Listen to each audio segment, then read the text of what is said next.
Thank you so much. The biggest difference of day two, different from day one, was the fluidity of which they ran the practice. Yesterday on opening day, we really saw the players a little rusty, trying to shake it all out. They've been off for more than 5 weeks, and today the offense especially looked like it was in midseason form. Remember, last year it took some time for Peyton Manning and the receiving corps to get their timing down with the route running, and then they were off to the races, putting up huge numbers on the offensive side, and they're definitely going to do that again this year in 2013. But of course, weighing heavily on their minds is the Super Bowl of last year and that first-round loss in the divisional playoffs to the Baltimore Ravens. I had a chance to speak with wide receiver Eric Decker today, and he talked about how that loss is being used as motivation in 2013.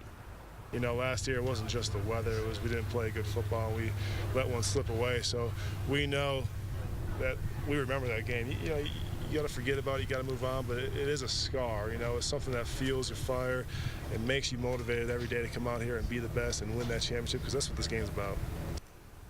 So Eric Decker, just one of the many offensive weapons that Peyton Manning will have this year, and the newest member of that arsenal is, of course, Wes Welker, coming over from the New England Patriots. He's going to be filling in the slot, which is going to open things up for Demaryius Thomas on the outside. But more importantly, the running game. Remember, we got that new running back, Montee Ball. He was a Heisman hopeful last year out of Wisconsin. Here's Eric Decker one more time on what he thinks Wes Welker will bring to the offense.